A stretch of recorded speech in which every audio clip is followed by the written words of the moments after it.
Salam manusiawi, sesama manusia. Kita jumpa lagi di channel YouTube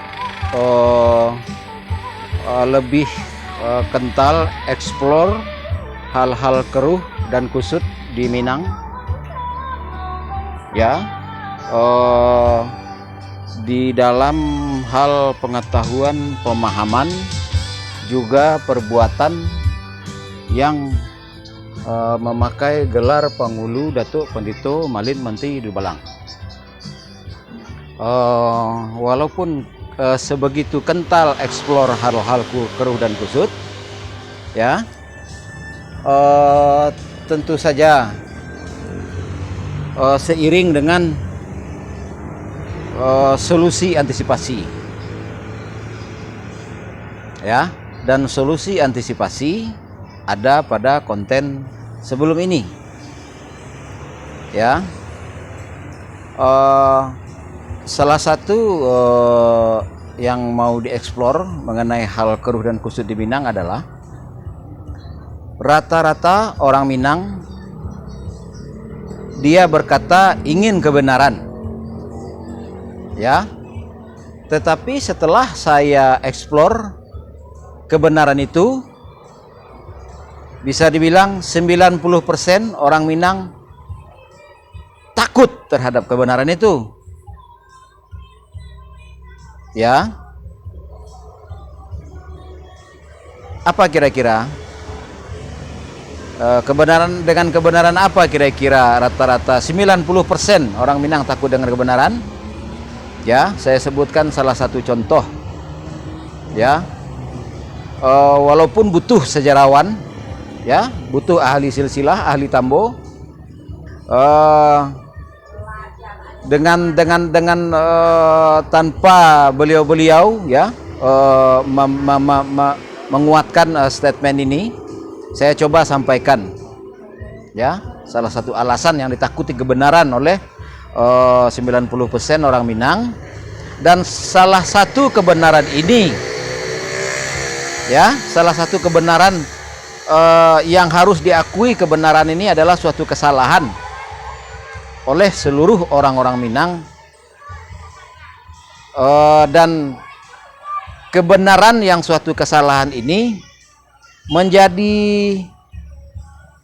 hal yang sangat fatal untuk merevolusi, bahkan, ya, terpaksa dipakai istilah revolusi karena berhubungan dengan ada yang akan dirugikan kepentingannya, ya, dan orang-orang yang dirugikan kepentingan ini bisa saja menempuh jalur hukum tata pemerintahan NKRI, ya. Baiklah, saya sebutkan hal itu. Yang menentukan adat sebatang panjang, nah, ini kalau dikutip dari Persi Makati alias Musradah Rizal. Maaf, saya sudah kurang respect sama beliau karena beliau ini membantu, mempercepat, memperkeruh, memperkusut, dan meracuni pola pikir alih generasi maupun generasi yang sekarang, ya, dengan selalu menyuarakan adat sebatang panjang, ya, dan hal yang dimaksud kebenaran yang adalah suatu kesalahan adalah yang sering disebut oleh beliau sebagai yang menetapkan adat sebatang panjang, dan perkara apa saja yang ditetapkan oleh adat sebatang panjang ini, saudara-saudari harus sudah tahu, ya. Jika kurang tahu silahkan cari data informasi, ya. Yang jelas itu berhubungan dengan pakaian, tatanan, susunan pakaian datuk, nama-nama suku, ya. Ini intinya, inti, ya, secara jelas subjektif, ya, valid orang sekarang bilang, ya. Di dalam orang Minang mengakui 90%, yang 10% mungkin belum begitu muncul, ya, belum berani mengakui karena akibatnya ini akan terjadi revolusi besar-besaran, bukan sekedar revisi, bukan sekedar pembaharuan, ya. Itu berawal dari dua nama. Inilah suatu kebenaran yang adalah suatu kesalahan, dipercayai, dipahami, diyakini yang menentukan nama-nama suku di Minang itu adalah Datuk Katumanggungan bernama kecil Sultan Paduko, Datuk Parpati Nasabatang bernama kecil Jatang Sultan Balun, ya, Jatang Sultan Balun. Dan itu para sejarawan tahu, memaklumi, ya, pasti memaklumi. Beliau tokoh berdua itu, Katumanggungan dan Parpati Nasabatang, itu wafat tahun 1300 Masehi. Walaupun ada yang bilang 1250 Masehi, yang jelas di bawah tahun 1300 Masehi. Ya. Sebelum masuk Aditya Warman tahun 1345. Kalau nggak salah, Aditya Warman itu ada dibilang orang di Minang itu berjaya sampai tahun 1377 dari 1345, ya. Itu dibilang orang itu, ini juga belum valid karena orang Majapahit ini sudah ditumpas di Akabulu tahun 1409 oleh Kesultanan Alif Khalifatullah Sumpur Kudus, ya, dibantu Tuanku Malintang Lobi, aja dibantu oleh Tuanku Gajah Tongga, dan dibantu oleh saudara-saudari kita dari Teluk Kuantan. Ya, karena ada hulunya. Teluk Kuantan itu sampai ke Aceh malah, ya.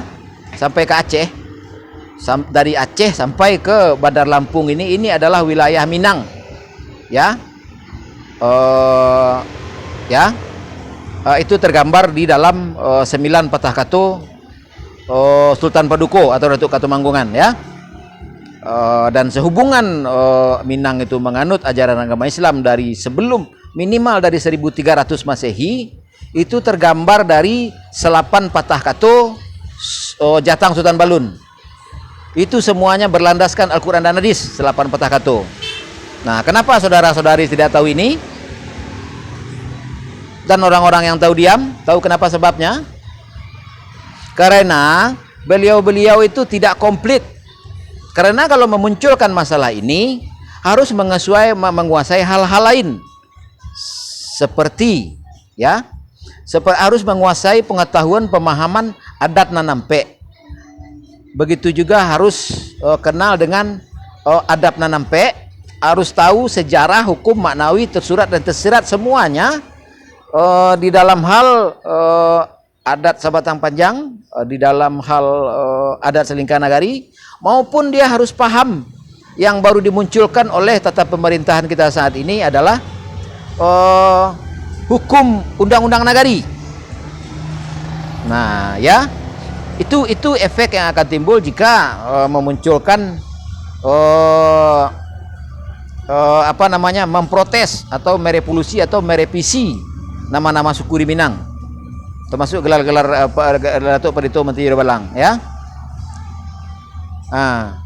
Dan tokoh yang komplit itu, yang kompleks, yang pengetahuan pemahamannya selaras semua yang tadi itu sudah sangat langka. Jadi jika ada di Minang orang yang sanggup menjawab pertanyaan atau berdialog hal-hal yang saya sebutkan tadi, tahun berapa hidup dan wafatnya Sultan Paduko dan Jatang Sultan Balun, ya, dan itu jika diakui, sebenarnya harus diakui, ya, diakui di bawah 1300 Masehi beliau berdua sudah wafat, dan tidak ada alasan sama sekali mengatakan beliau yang menentukan nama-nama suku di Minang maupun yang dianggapan yang menetapkan aturan susunan hak waris yang melanggar surat An-Nisa dari ayat 7 sampai ayat 14. Masalah hal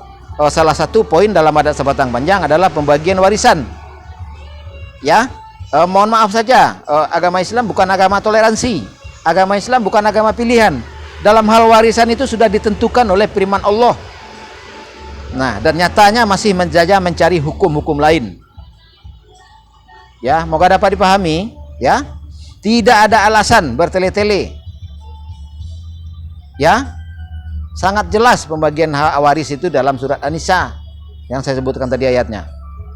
Ya, tapi masih mencari hukum lain. Itulah salah satu poin yang saya bilang tadi. Kembali lagi ke bahasan awal. Awal kata saya yang statement orang Minang 90% takut akan kebenaran. Ya. Yang sebenarnya kebenaran itu adalah suatu kesalahan. Paham? Nah, dari mana suatu kesalahan? Jadi kebenarannya adalah sudah wafat di bawah tahun 1300 Masehi dan tidak pernah memerintahkan memakai nama-nama suku. Dan juga aturan bertele-tele seperti saat ini yang hanya menguntungkan suatu golongan, merugikan seluruh laki-laki Minang hak waris tanah. Nah, jika memang hak waris tanah itu memang tidak boleh diperjualbelikan, kenapa dengan memakai gelar Pangulu bebas saja mereka menjual, menggadai? Paham? Walaupun dengan syarat-syarat tertentu, banyak-banyak alasan, maik tabu jual dari rumah, nalaga dindak balaki, macam-macam. Yang jelas dengan bergelar Pangulu, dia seakan-akan sah-sah saja menjual, menggadai tanah ulayat pusako. Nah, sementara kepada kaum yang tidak bergelar, dia bilang, oh itu pusako tinggi. Terbayang zolimnya Pangulu di Minang oleh saudara-saudari? Ya, malahan harta ulayat yang tidak ada hubungan silsilah keluarga dengan dia, walaupun atas nama kaum, dia jual, dia gadai. Nah, tetapi yang bersangkutan ada silsilah nenek 4 generasi, 5 generasi dengan tanah ulayat tersebut, dia bilang tidak boleh dijual karena itu pusaka tinggi. Dipakai pula lagi sama dia pusaka rendah. Dia lemahkan surat An-Nisa ayat 7 sampai ayat 14. Apakah mereka orang-orang yang mulia? Apakah mereka penghulu datuk itu orang-orang yang mulia? Kenapa Pendito Mamalin Montijido Balang diam saja? Hah? Ada apa? Hah? Ya, saya ingatkan lagi. Saya jelaskan lagi kalau kurang jelas. Orang Minang 90% takut akan kebenaran. Ya. Dan kebenaran ini adalah suatu kesalahan fatal. Ya, kesalahan fatalnya terletak di membubuhi gelar datuk Pangulu, datuk Katumanggungan dan Parpatih kepada 2 tokoh tersebut. Tokoh kunci yang dimunculkan oleh Belanda untuk merusak pola pikir, untuk merusak paham orang Minang, untuk menyesatkan. Ya. Saya berani menghadapi semua sejarawan Minang, walau di perantauan dimanapun, saya berani menghadapi judul bahasan awal dari sini. Dari tahun hidup Katumanggungan dan Parpati sampai tahun hidup Parpati. Setelah itu baru kita bahas sejarah setelah 1300 Masehi. Jika Anda mentah di sini, ya, segala rujukan Anda mentah, itu semua gelar-gelar Anda harus dicopot semua. Berarti konyol Anda semua kuliah hal sejarah. Konyol Anda selama ini memakai nama-nama suku, konyol selama ini Anda memakai gelar Pangulu datuk. Paham? Saya tantang semua yang di Unan, Bung Hatta, isi Padang Panjang, bahkan semua yang berbicara hal ABSSBK, semua yang berbicara perkara adat Nanampe, semua yang berbicara adat Selingkah Nagari, termasuk semua yang menganut paham adat Sabatang Panjang, tanpa kecuali para pendukung daerah istimewa Minang. Ya, silahkan Elkam sesumbar, kan sesumbar, dan saya berharap suatu saat saya akan dipermudah menulis laporan ke Kapolda Sumbar, siapapun yang menjabat nantinya, untuk menindaklanjuti Makati masalah hal pembohongan publik dan pembodohan keturunan Ranah Minang. Jika ada yang membuat laporan somasi, saya berterima kasih sekali. Ya, jika ada rezeki saya akan datang ke Sumbar. Jika ada yang ngotot untuk menghadirkan saya, silahkan danai. Untuk waktu saya usahakan siap. Ya, paham? Jangan lupa tantangan saya tadi. Berbicara beberapa poin yang barusan saya sebut, harus sejarah, harus secara hukum, harus secara maknawi tersurat dan tersirat. Dan masing-masing harus memiliki rujukan yang komplit. Berbicara harus pakai rujukan, dan menghasilkan kesimpulan harus dari olah data informasi. Cukup sekian, terima kasih. Wabillahi taufiq wal hidayah. Wassalamualaikum warahmatullahi taala wabarakatuh. Sekali lagi ucapan terima kasih mendukung channel YouTube ini.